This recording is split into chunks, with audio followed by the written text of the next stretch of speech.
Welcome to Project Pack number 6. This is day 7.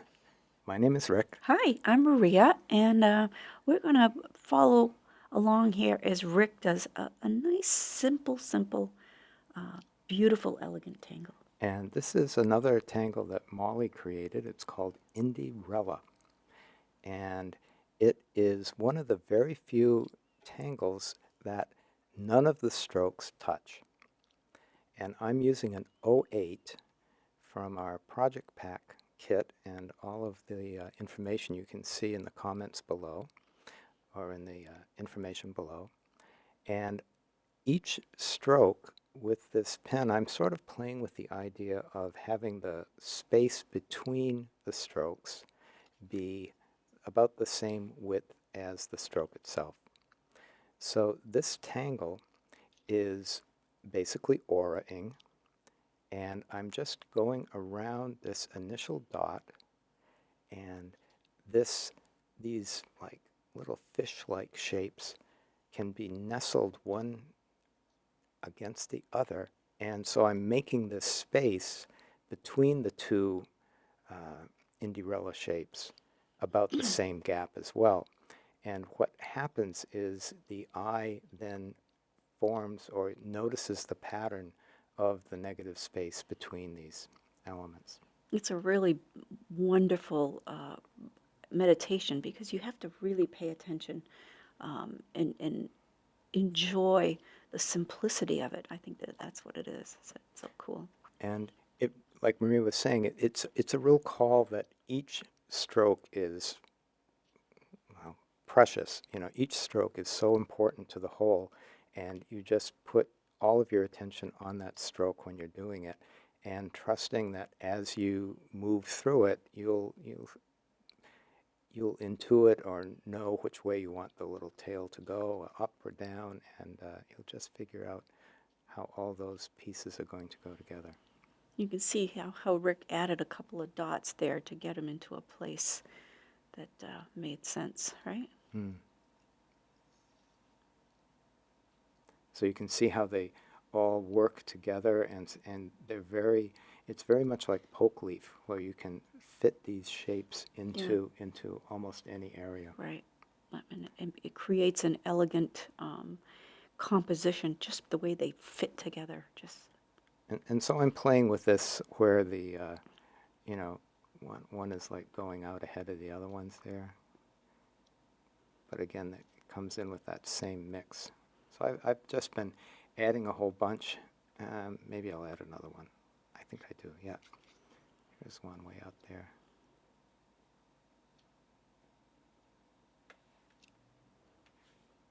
And remembering to, keep a relaxed grip on your pen, relax your hand. And I remember somebody saying that one should hold a pen like one would hold a robin's egg that you found on the lawn.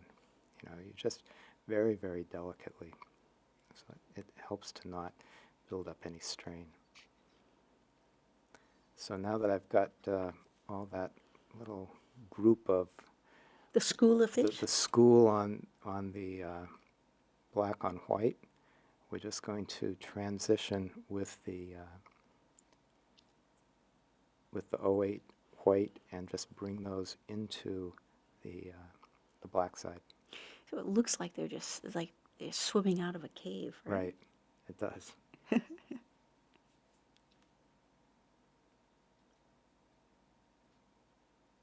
So it's this nice transition. Very simple. So, I mean, this whole tangle is a dot and curves using the principle of aura. So very simple. And I just really enjoy each stroke. So it's nothing to rush through. But you can see the pattern, that like net-like pattern that evolves between the fish elements.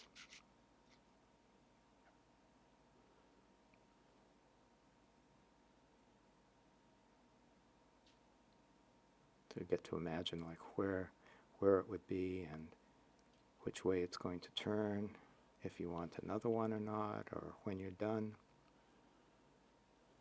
So I started with the general idea of this, And the way it went, well, I think that was it. So let's add some shading. So I'm going to put some graphite pretty heavily on one side of these Indie-Rella elements. So I'm going to load it up right to the very edge there. Again, holding the pencil at a low angle to the paper.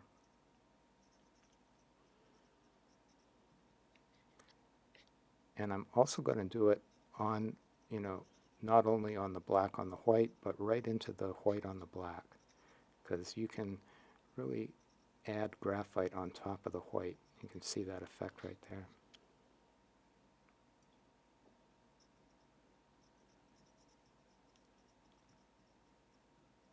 Right up to the edge. We'll come back with the tortillon. Here we go. So that end is getting a little floppy. I just pushed it in, make it a little bit more blunt for this. Would you give it a little tap? Yes, I just poked it on the table. And then continuing over into the inked up area. So now I'm going to come back and on the other side put down some white charcoal. And I tend to put a lot of white charcoal down and then use the charcoal pencil itself as a tortillon oftentimes. So I'll use it to blend out the edges. And this particular one is pretty blunt. I didn't sharpen it that much, but it doesn't need it. Very cool effect. I love it. So it's a very simple tangle. It's very fun to do, and it had a really nice result on this particular page. So And if you have time, you could probably fill the whole page with yes, this. This would be a great the whole book. meditation. Yeah, that would be so cool. So thanks so much, and we'll see you tomorrow. Bye.